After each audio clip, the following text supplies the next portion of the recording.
was introduced, I'm going to talk to you now about how do you actually land all this technology within your organization. So we've had a lot of inspiring stories about what is possible with this technology. It's enabling cultural and business transformation. But none of that means anything if we can't have our employees actually behave in a new way. За өнөөдрийн сургалтын сэдв бол change management буюу өөрчлөлтийн удирдлага, өөрчлөлтийн менежмент гэсэн сэдв байна. За өнөөдөр бол энэ 20 минутын хичээл байгаа. Google-ийн change management хийдэг арга барил технологийн талаар энэ бүсгүй 20 минутын турш ярина. За тэгээд технологи бол өөрөө үндсэндээ бизнесийн тоглоомын дүрмийг өөрчилдөг, тий айгүй чухал хүчин зүйлээ гэж. Энэ технологи маань өөрчлөгдөхэд хүмүүс дагаад энэ технологиг ашиглах тийм өөрчлөлтөд хурдан насан зохицох чадвартай байхгүй бол өөрөө технологийн өөрчлөлт маань эсэргээрээ компанид сул талыг хацардаг гэж. So I just want to take the next, I think, 19 minutes and 27 seconds to talk you through, firstly, why it's really important to have your organizations be good at managing change.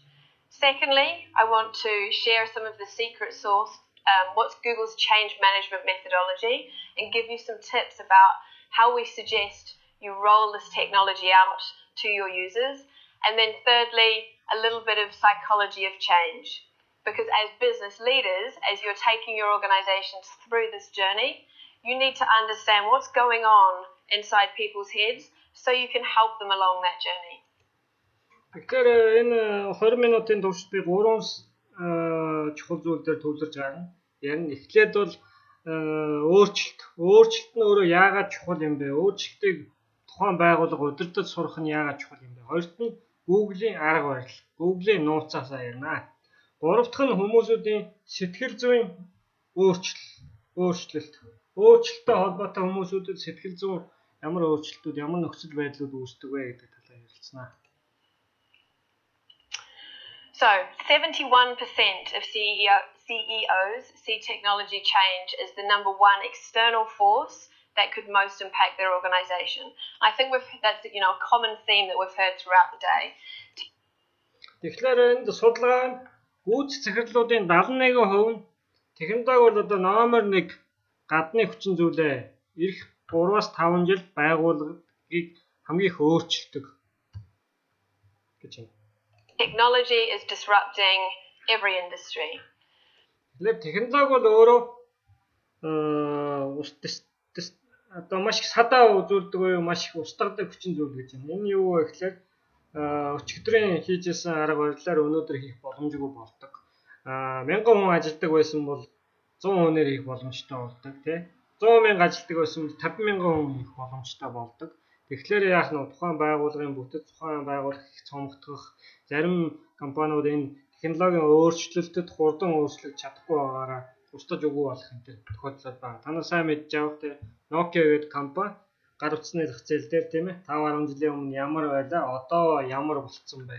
BlackBerry гэж 5 жилийн өмнө маш лидинг гар утас байлаа. Өнөөдөр бол BlackBerry маш тийм эвгүй байдалтай болцсон байх жишээ. Тэгэхээр өөрөө энэ технологи маань яг нь гадны хүчин зүйл маш том хүчин зүйл байх юм байна. Компаниг өөрчилдөг.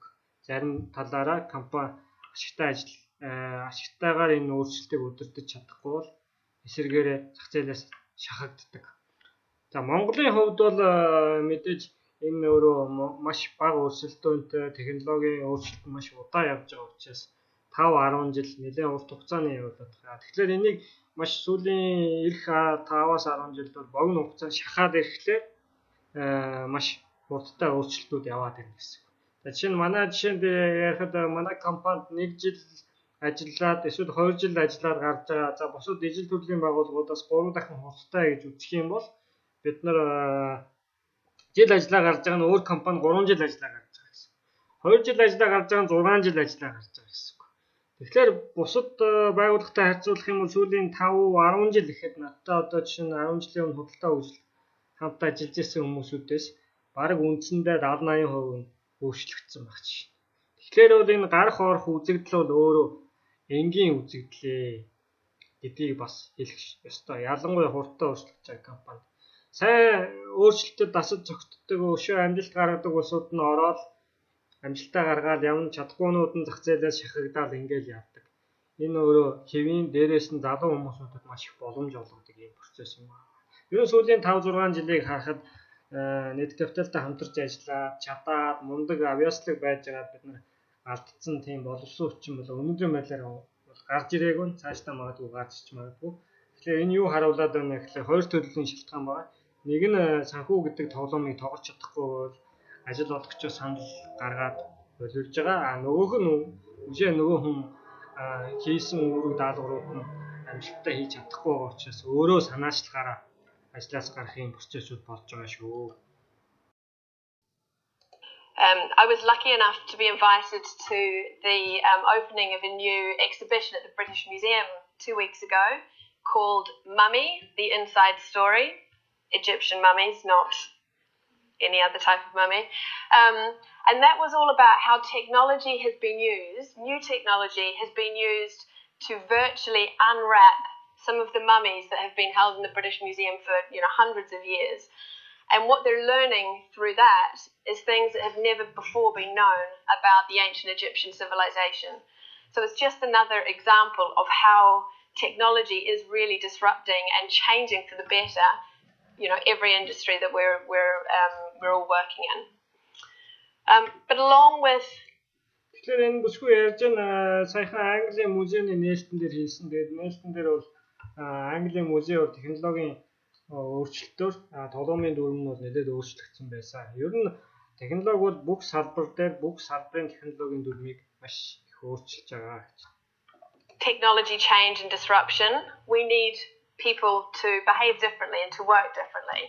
And тэгэхээр технологийн өөрчлөлт маань хүмүүсүүд өөрөө тэр технологиудаа тохируулж, өөрөөр бодож, өөрөөр сэтгэж, өөрөөр үйлдэх юм шаардлага зайлшгүй гарч ирдэг юм аа. That's where change management comes into play. Тэгэхээр энэ change management буюу өөрчлөлтийн технологиуд дагаж өөрчлөлт хурдан өөрчлөж чаддаг хүмүүсүүдийг удирдах энд байгууллагыг дасан зохицох нь бол айгүй чухал юм аа. So I'm just going to pause for a second and ask a couple of questions before we carry on. First question, how many of you feel that it's either has already been technology disruption in your industry or you sense it's coming very soon to your industry? How many of you? Okay, most of you. Тэгэхээр цаашаа үргэлжлүүлэхээс өмнө хэдэн асуулт асууя. Нэгдүгээр асуулт нь юу гэхээр та нарын салбарт технологи одоо бол тоглоомын дүрмийг өөрчилж байгаа. Магадгүй хамгийн их destroyer буюу одоо сүйтгэгч болж байгаа. Ирэх 12 сард болно гэж үзэж байгаа хүмүүсүүд гараа өргөнө гэж байна, тийм. Тэгэхээр энэ заалан сууж байгаа ихэнх хүмүүсүүд нь бол гараа өргөж байна. Тэгэхээр дотроо бол тодорхой хэмжээний айцтай ба технологи бол яг нь энэ салбарын энэ бизнесийн дүрмийг өөрчлөхлөөр бид нар оршихгүй эсвэл оршихгүй юу гэдэг юм. Тодорхой хэмжээний айц байгаа гэсэн. Good.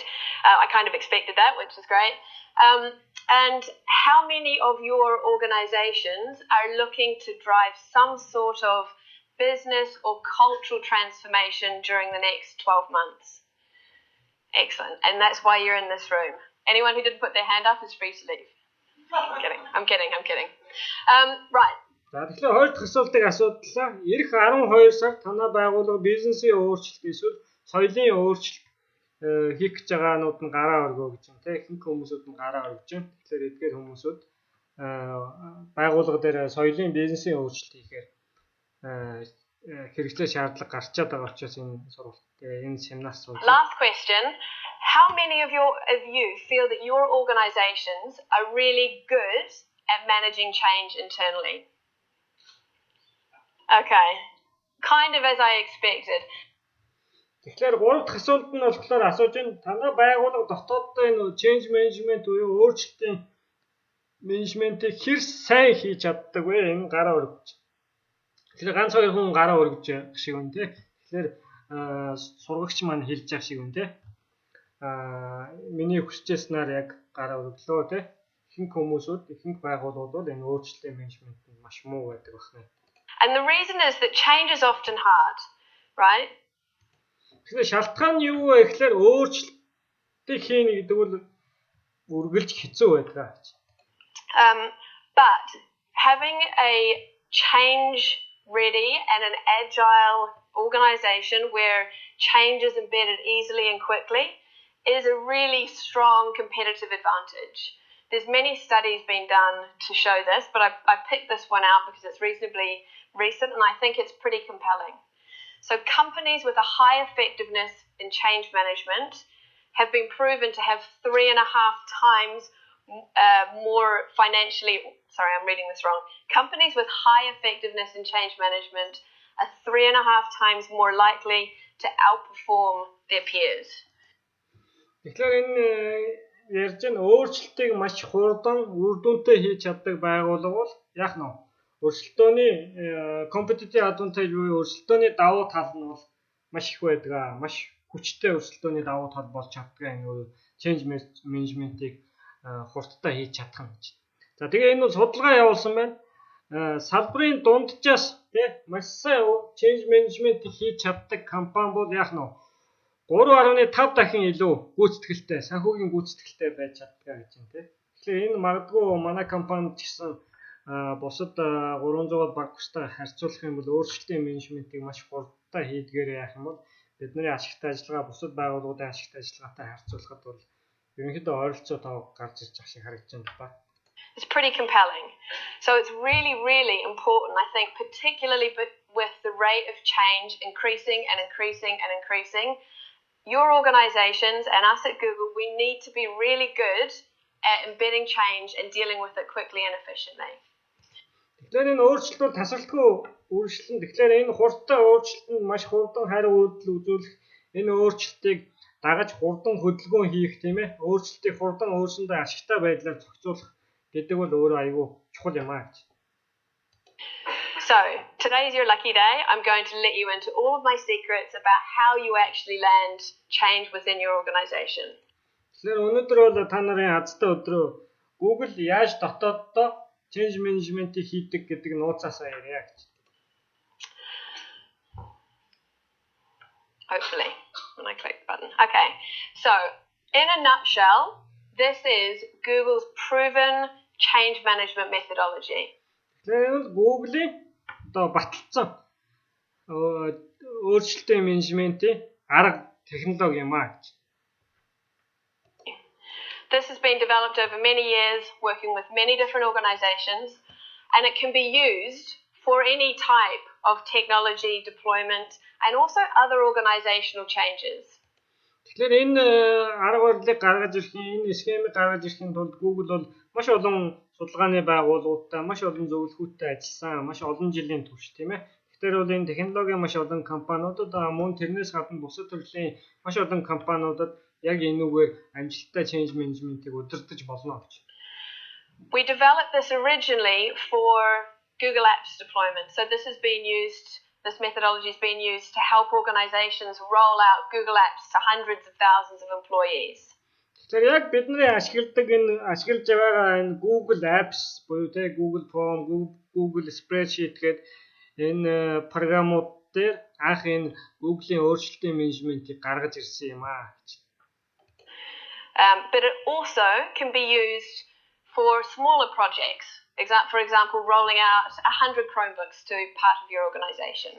The methodology holds true. Obviously, the size and scope of each of these activities is going to change, but the methodology holds true. And I'm just going to take you through a couple of my top tips for each of these aspects of the work stream now. So you can see we keep it really simple. There's nothing rocket science here. Managing change is not rocket science. Тэгэхээр саяны модельийг бол тийм жижиг төслүүд дээр ч мөн ашиглаж болно. Ер нь өөрчлөлтийн менежмент, өөрчлөлтийн удирдлага гэдэг бол тийм хүнд хэцүү шинжлэх ухаан биш гэдэг та нар ойлгох хэрэгтэй. But people don't seem to I think sometimes there's a thought that this is a sort of a fluffy, it's a nice to have. We don't need to do change management.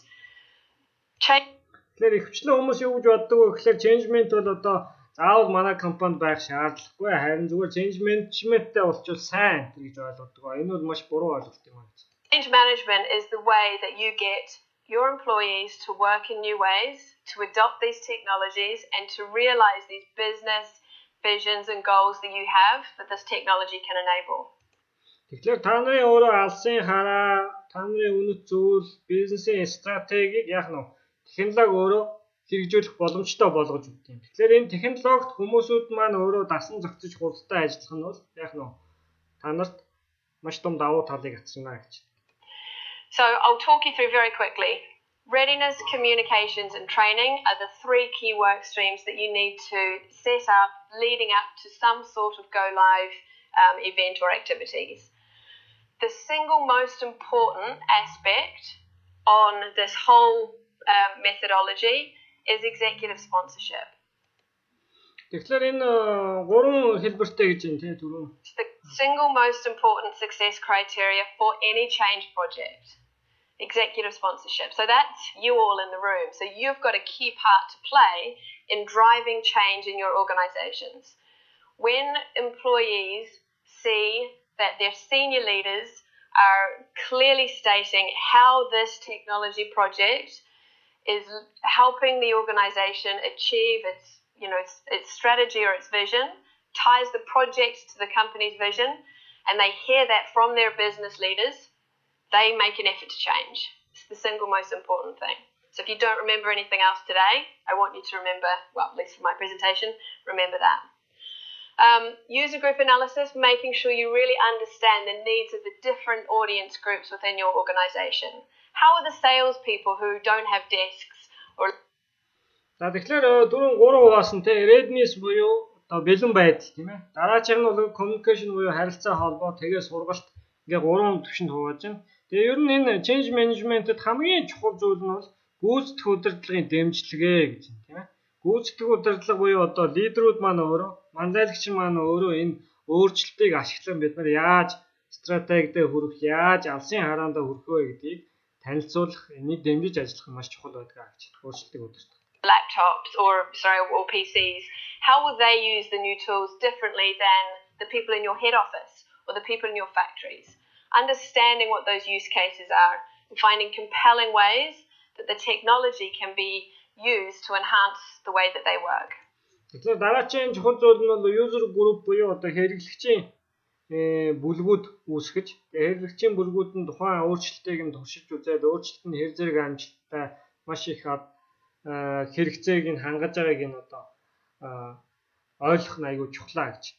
За бид нар яасан бэ 2 сарын өмнө Google Plus анх нэвтрэхэд ямар шүү байдалтай байлаа. Тэгээ өнөөдөр ямар шүү төвшөнд очиж гэнэ гэдэг бол маш их амжилт гаргасан байгаа. Net capital-ийн хувьд бол өнөөдөр бүгд Google Plus-аар асуудлаа ярьдаг, ээшээгээ оруулдаг ийм соёл тогтож байна. Цаашаага энэ бол бүр өдөр тутмын бидний амьдралын хэв маяг болтлоо өөрчлөгдөх байх гэж найдаж байна л да. Have a champions network. This is something I think is pretty common among a lot of big organizations. Find power users and champions to provide that sort of bottom-up peer-to-peer support for your employees. Тэгэхээр гурав дахь нь бол одоо аваргуудын сүлжээ гэдэг юм байгуулт юм байна. Том корпорациуд бол за аваргуудын сүлжээ буюу тухайн өөрчлөлтөн дээр маш амжилттай тухайн технологи маш сайн ашиглаж байгаа улсууд нь бусдад дэмжлэг үзүүлдэг юм байна. Тэгэхээр бид нар салбар болгон дээр нэг IT-ийн хүн томлно гэж ярьж байгаа Эрдэнэ баяр захирал томлсон байх гэж найдаж байна. Тэгэхээр энэ хүмүүсүүдээр дамжуулж технологийн одоо мэдээллүүдэд явах цаашдаа энэ Google Plus, YouTube дээр бичлэгүүдэд тавих иймэрхүү чиг hanдлага руу орж ирж байгаа. За сүүлд бол 2 Google Form оруулсан байгаа. Нэг нь санхүүгийн, нэгний хоёр дахь нь болохоор оюун билгийн оруулсан. За хоёр дахь Google Form бол ерөнхийдөө айгүй боломжийн төвшөнд айгүй стандарт төвшөнд хийгдсэн Google Form болсон гэж үзэж байгаа. Санхүүгийнхэн мөн цаашаа энэ формынхаа хоёр дахь хувьд бид гарах байх гэж итгэж байна. Тэгэхээр энэ Google Form бол өөрөө айгүй гоё болсон гэдгийг бас цохон дурдж хэлмээр байна.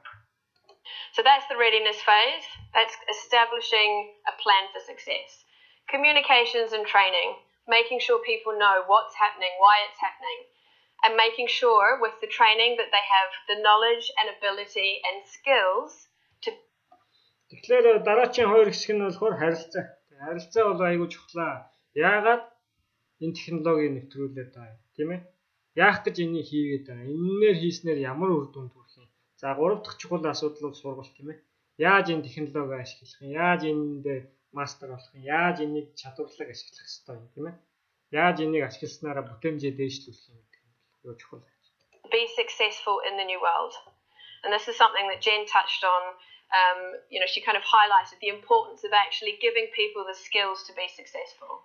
It's one of people's biggest fears of change is that they used to be an expert in the old world. If the old world is no longer relevant, they fear not being competent. So giving people that training is really important. Тэгэхээр өөрчлөлт болоод ирэхлээр хүмүүст их айдас үүсдэг гэж байна. Тэр өөрчлөлт нь өөрөө сайн дасан зохицож чадах уугүй юу. Тэгэхээр энэ сургалтаар нөгөө өөрчлөлтийг нь зааж ойлгуулах нь бол аюул чухлаа гэж. And making it fun. I think one thing that is, you can do a little bit differently maybe than a typical IT project is to create a fun brand around the project. I've seen all kinds of interesting things done by different customers where they brand the project, where they give people communications in a boarding pass and a passport and a safety briefing, branding it as a flight upgrade. You used to be in economy, now you're traveling business class. I've seen loads of different fun and engaging ways to brand the communications with users. Тэгэхээр хэрэглэгчдийг буюу ажилчдаа яг энэ технологийн өөрчлөлтөнд өөрсдийг нь оролцуулах тийм ээ. Технологийн өөрчлөлтөнд хүчээр хийгдэж байгаа шиг яг өөрсдөө хамтараад оролцож байгаа. Тэгээ айгүй юм хөгжилтэй сонирхолтой хэлбэрээр байх нь айгүй чухлаа гэж. And again, I know this sounds sort of silly and fluffy, but if you think about the way that we work today, we're bombarded with information as employees. We get hundreds of emails every day. If we have the option of reading something that's branded as a boarding pass and a flight briefing versus the same information in black and white IT speak, we're going to pick probably the most interesting and engaging one. The other thing I would talk about, which again I think is often forgotten about in projects, is once you've made the transition, you're now working in the new way. You're using Google Apps or you're using whatever the technology is. Don't let up on maintaining the energy around that change. Тэгэхээр энэ аливаа нэг технологи одоо жишээ нь Google App ч юм уу энийг хэрэгжүүлэхэд өөрөө энэ өөрчлөлт энэ технологидоо дасан зохицох нь өөрөө хамаг энерги баг дуусах ийм боломжийг олгож болохгүй. It's a point where I see things potentially can go wrong. You can do an amazing job with everything, but if that energy is not maintained and you don't really embed the new ways of working into the organizational culture, then things can slip back into the old, into old habits. Тэгэхээр энэ яг өөрчлөлтийг болохоор маш тийм эрч хүчтэй хийх хэрэгтэй гэж.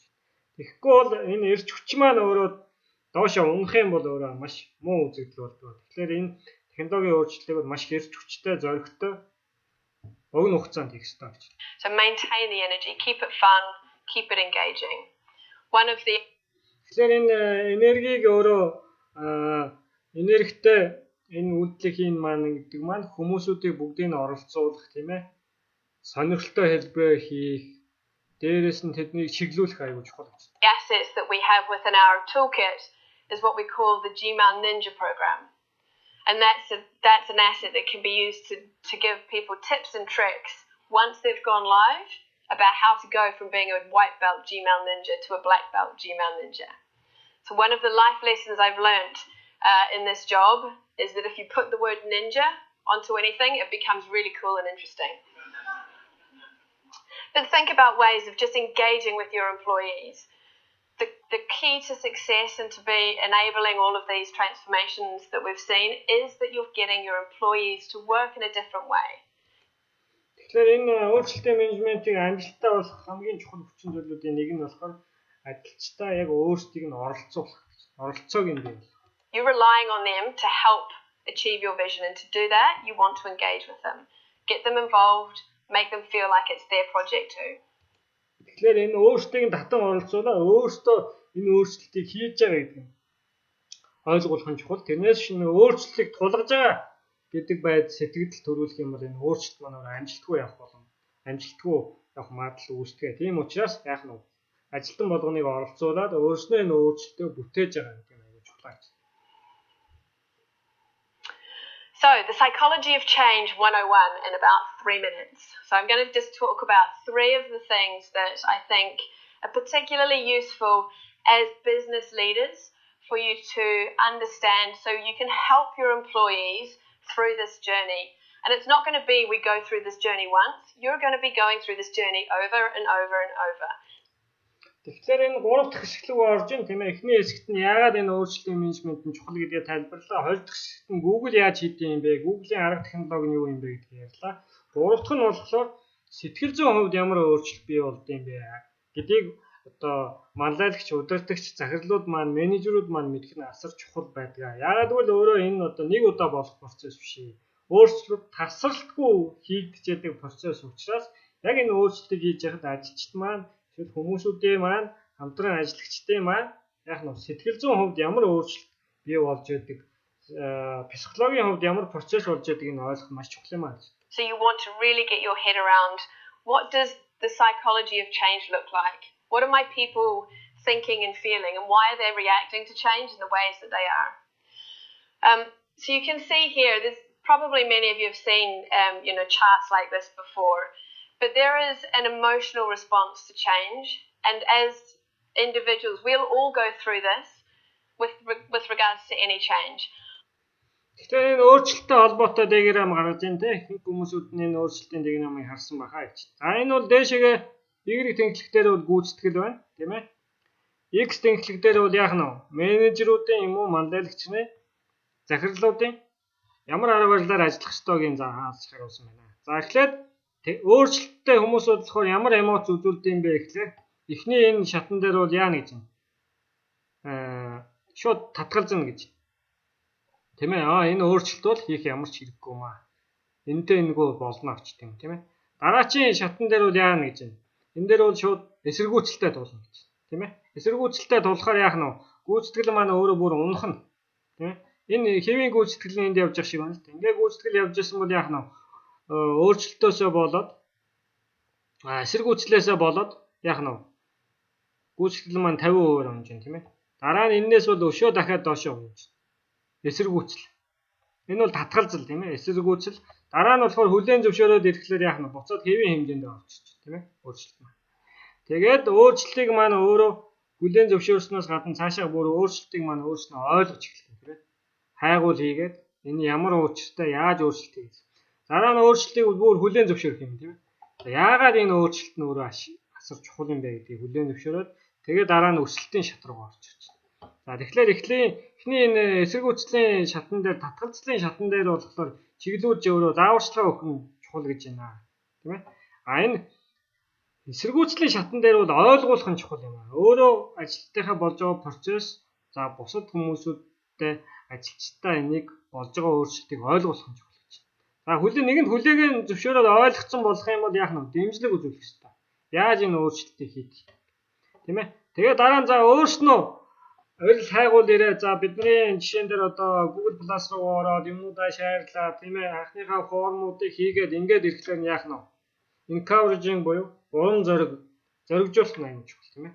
За нэгэнт commitment өгсөн, амлалт өгсөн энэ өөрчлөлтийг бид нар заашгүй хийнэ, хийж чадна гэдгээ ийм ойлгоцсон үед нь бол дэмжлэгүүд үзүүл явчих юм тийм ээ. Facilitate хийгээ. Тэгээ яг өсөлтөн дээр нь болохоор яах нь ментор хийгээ. Зөвлөө. Иймэрхүү байдлаар өөрчлөлтийг хийдэг байх нэ. I think particularly you see that the dip when it's change that you have not been involved in making the decision about. So when we're thinking about employees going through a technology change in the workplace, oftentimes they haven't been involved in that decision. So we need to make sure we give them the information that they need so they can properly internalize it and work through that change. And obviously the goal is to achieve all these great things that we've heard from Rent-A-Kill and from All Saints. Тэгэхээр энэ өөрчлөлтөнд бол хүчээр явж байгаа шинэ өөрчлөлт нь ямар өөрчлөлт болох вэ гэдэг энэ шийдвэр гаргалтанд яах нь ажилчдаа өөрөө оролцуулаад ажилтнаа өөрөө шийдвэр гаргах процессд нь хамтарч ажиллах нь аюул чухлаа гэж. Тэгэхээр манай компани корпорац хувьд ч гэсэн тэгж явж байгаа. Ажилчин маань өөртөө хийгээд бид нар болохоор чиглүүлэл явж байгаа тийм ээ. Чиглүүлээ арга барилаар хангах, тийм ээ арга зүйгээр хангах. сургалт зөвлөгөөнүүд өгөх юм хэлбэрээр явж байгаа. Яг ямар хэлбэрийн өөрчлөлтүүд хийх үү, хаанаас ямар процессууд нь ямар дараалалаар байх вэ гэдгийг яг нь менежерүүд, захирлууд бол бүрэн эрхийг өгсөн байгаа. Гол нь тэрийг санаачлах шийдлүүдээ гаргаж ирээд өөрснөө батлуулаад туршиж үзээд тестлээд явах юм асуудал. So the point of this is a change is a journey. Some people will go through it more quickly than others, but all of us will go through this to a greater or lesser extent. So the point of having a structured change management plan in place for any of your technology or other change projects is to put some structure around here and give people what they need to help them move through this as quickly as possible. Тэгэхээр саяын диаграмын дагуу өөрчлөлтийгөө бол план төлөвлөгөөнүүд гаргаад энэ өөрчлөлтийгөө удирдах нь аягүй чухал юм аа. Тэгэхээр бид нар шиг ийм 50-60 хүнтэй байгууллагын хувьд болохоор энэ өөрчлөлтөөр ийм мундаг том хэмжээний план гаргах боломжгүй. Тэгэхээр энэ болж байгаа процессуудыг ойлгоод маш хурдтай энийг хийж ойлгуулах нь менежерүүдийн чадвараас их хамаарч байна л да. The faces of change. Now I wonder, I'm guessing here that you can probably look at this and you can think about organisational changes you've been through in the past, and you can probably say, oh yes, I know who was the critic, I know who's the victim, let's not point any fingers here. But again, I think it's an important thing to consider. You are going to get reactions to change from everyone. Тэгэхээр энэ өөрчлөлтийн царайнууд гэж юм тийм ээ. Дөрвөн төрлийн царай гаргадаг гэж байна. За энийг бол магадгүй та бүхэн өмнө зөндөө харсан байхаа гэж. Тэгэхээр манай байгууллагын хувьд гэсэн өөрчлөлт нэг шинээр юм хий гэхлээр хүмүүсүүд ямар санал гаргадаг, ямар эсэргүүцэл үзүүлдэг, ямар шалтгаан ярьдаг та нар бол сайн мэдж байгаа баха. Тэгэхээр энэ дээр харахад бол бас зарим хүмүүсүүдийн царай шууд нүдэнд харагдаж байгаа бах гэж бодож байна. За яг нь эхний нөхдүүд нь бол шууд эсэргүүцэх гэж байна тийм ээ. Тэгэхээр энэ өөрчлөлт ярихлаар яг нь бид нэр эсэргүүцээд байгаа нөхдүүд бол яг нь энэ нэгдүгээр группийнх нь. Тэгэхээр энд бол нэг гайхаад ах юм байхгүй. Угаасаа л ийм нөхдүүд байдаг гэсэн үг. Тэгэхээр энэ нөхдүүдийг яг хүлээн зөвшөөрж ойлгох нь чухал. За хоёрдугаар групп нь бол бүр хохирогч гэж юм тийм ээ. Юу эсэргүүцэхтэйгээ мантай, шүүмжлэхтэйгээ мантай тий. Паникнд орчих. За гуравдугаар групп нь болохоор яг нь игнор хийх буюу одоо шууд тоохгүй, үл тоосон цай гараа тий. Үл тоомсорлсон цай. Өөрсдийг нь тоохгүй тийм ээ. Энэ нэг ач холбогдол биш. За дөрөвдүгээр группийн хүмүүсүүд нь болохоор энэ өөрчлөлтийг жинхэнэ удирддаг, манлайлагчд болдог ийм төрлийн хүмүүс байна. Тэгэхээр эндээс харахаар яг нь ерөнхийдөө ингээд эхний нэг 3 хүн буюу 3 янзын царай буюу 75% нь бол яг нь иймэрхүү байдалтай байдаг. Тэгэхээр бид нар энэ манлайлагч дээр нэмээд энэ хохирогчдыг уруу татаад тэгээд яг нь энэ хоёр үлдэж байгаа 25%-тай сайн ажиллах юм бол өөрчлөлт маань амжилттай явна. Тэгэхээр бид нар яг нь 4 хүний нэг маань нэг л өөрчлөлтийг дэмжиж явах нь аягүй чухал гэж байна шүү дээ. 3 нь бол угаасаа татгалцсан байдалтай.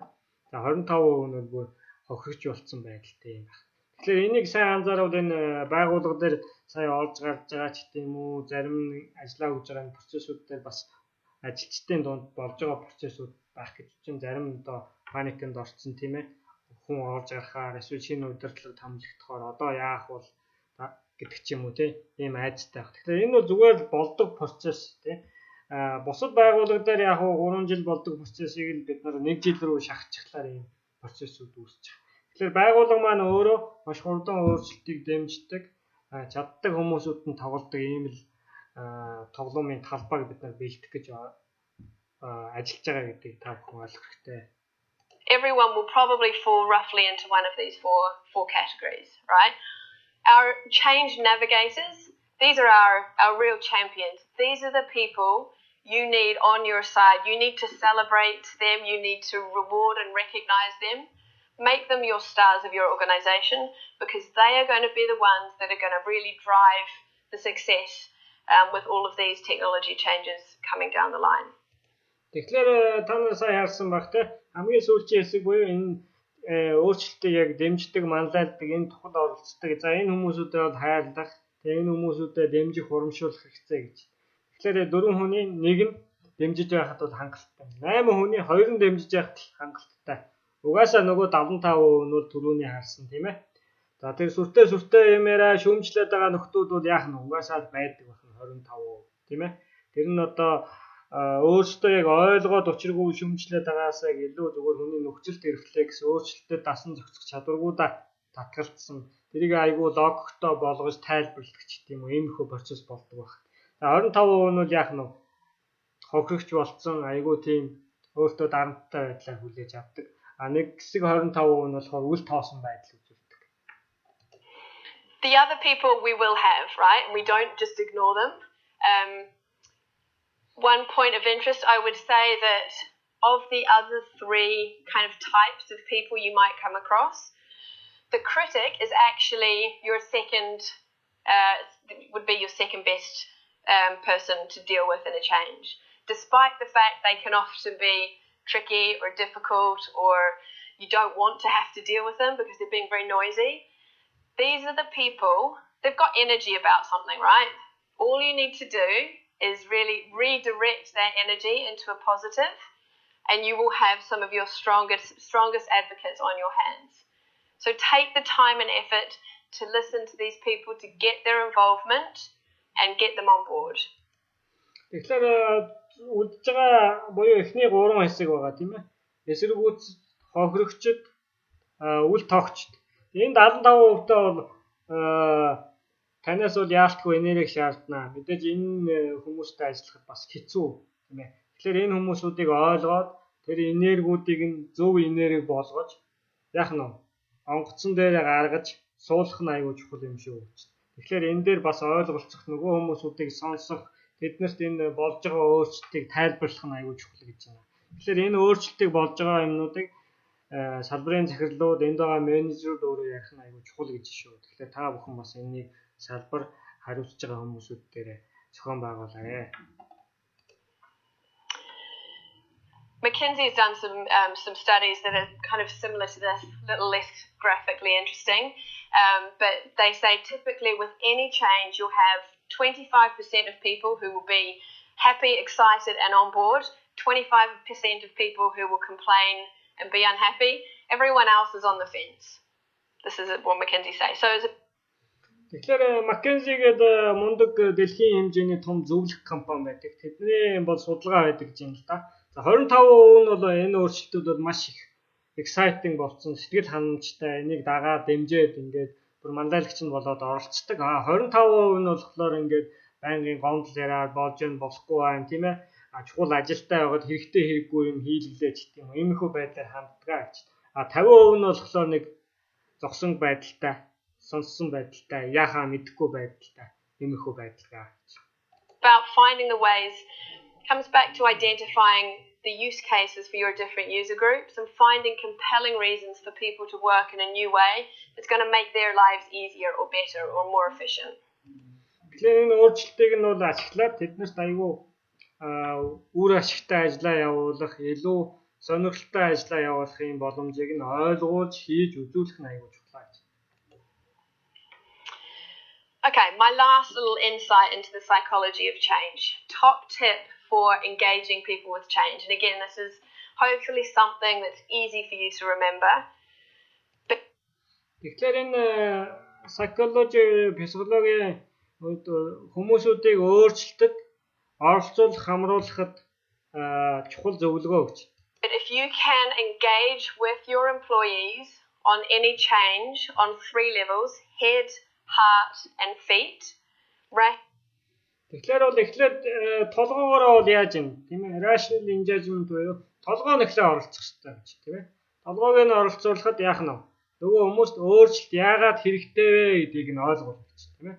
Тэгээд толгоогоороо оролцоод би бол ойлгож байна өөрчлөлт яагаад хэрэгтэй вэ гэдгийг яах нь нөгөө толгоо маань хэлэх юм.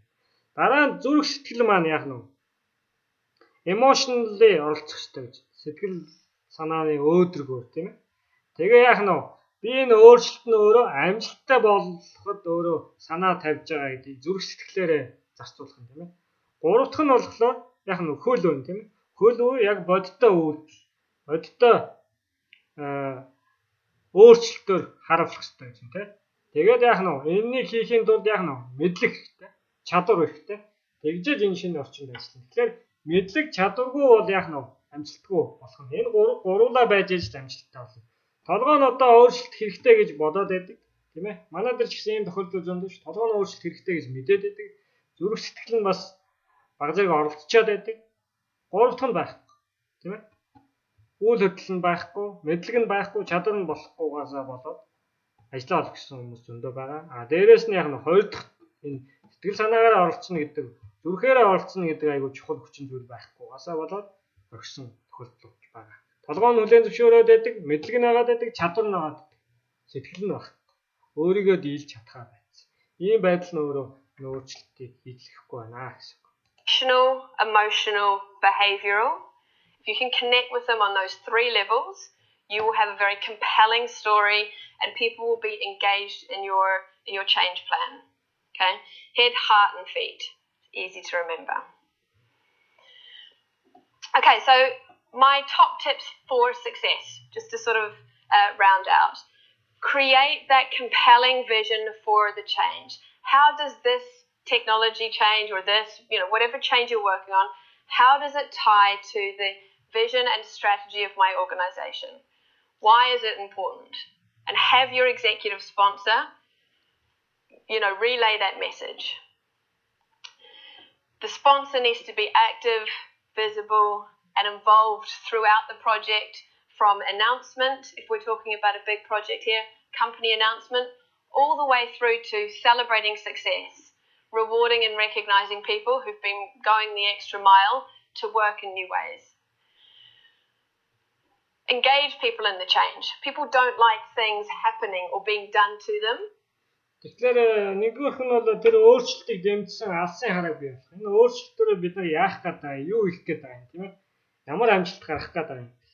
Тэгэхээр энэ дээр бас бид нар зөвхөн тэмдэглэх ёстой. Бид нар яг тоглож байгаа энэ ритейл банкинг буюу энэ иргэдийн банкн дээр бол Монголд нэг 700 орчим мянган харилцагч зээлэгч нь байдаг.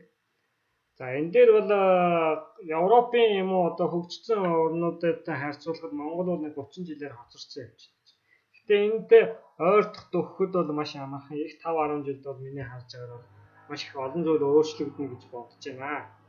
За жишээ нь Хаан банкн дээр бол 6000 гаруй ажилтан байгаа. Тэгэхээр одоо бидний харж байгаагаар бол ийм хэмжээний банкны үйл ажиллагаа явуулахад нэг 1000 ажилтан хангалттай.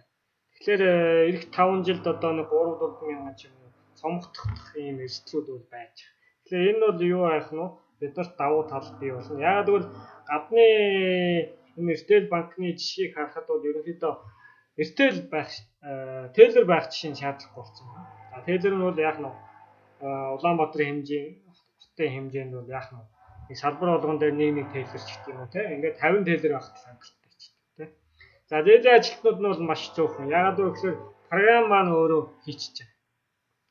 За яг үгээр электрон бараа худалдаж авъя гэхлээр электрон барааны дэлгүүр дээр очиод би өөрийнхөө кредит скор иргэний үнэлгээ өгөхлөөр борлуулалтын ажилтан програм руу ороод миний кредит скорыг харчих. Тэгэхээр за та Хаан банкнд бол ийм зээл санал болгож байна. Хас бол иймийг санал болгож байна. Net capital бол иймийг санал болгож байна. Ийм нөхцөлтэй алийг авах.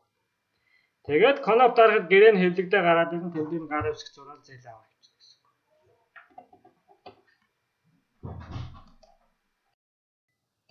People want to feel involved.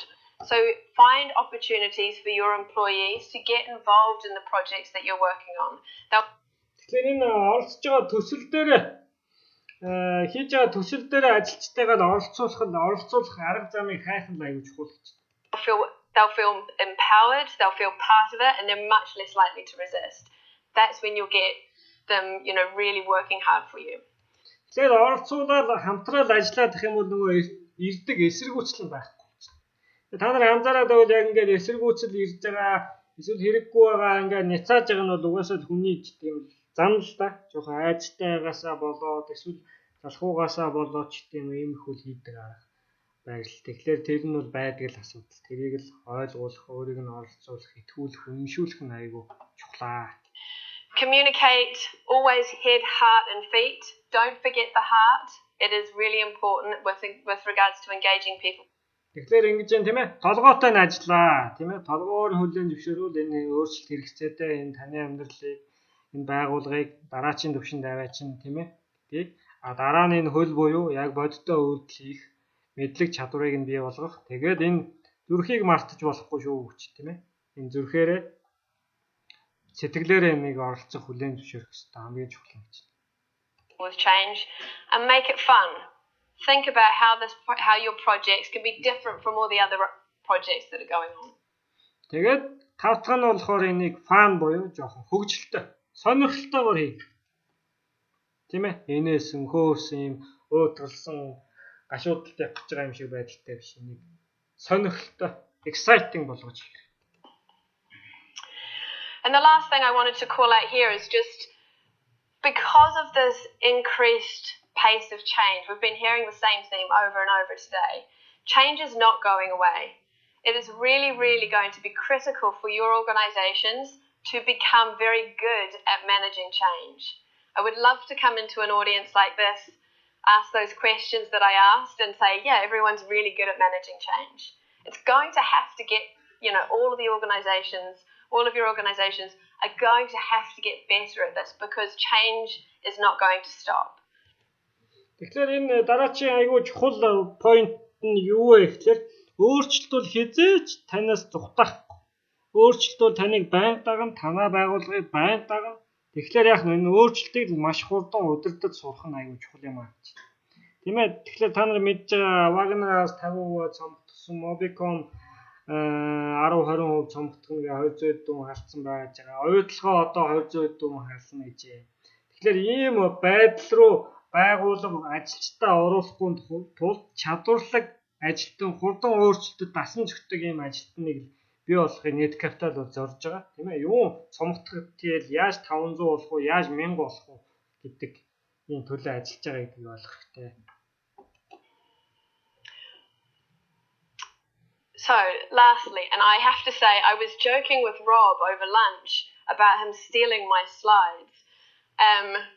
And actually, he did use one of the quotes. He didn't even know about this. Anyway, so, does anyone know what this Chinese proverb is? I've given a little bit of a clue. When the winds of time change, some people build walls and others build windmills. So please go out there and build your windmills. Okay, thank you. За тэгэхээр энэ сүүлчийнхаа зүүр үгийг хэлж байна тийм ээ. Хятадын нэг зүүр үг байт юм аа.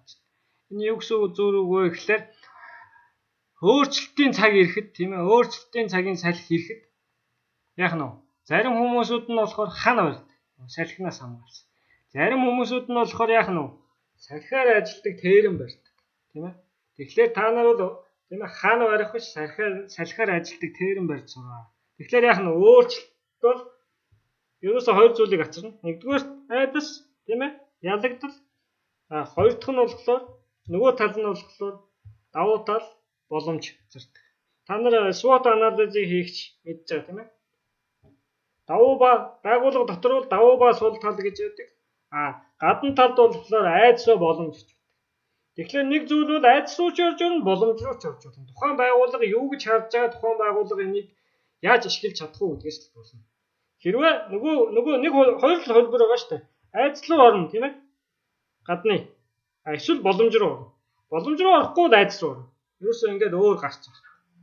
Тэгээд яг нь өөрөөсдийнхөө салхин термийг бариарай гэдэг энэ презентацийг дуусгаж байна.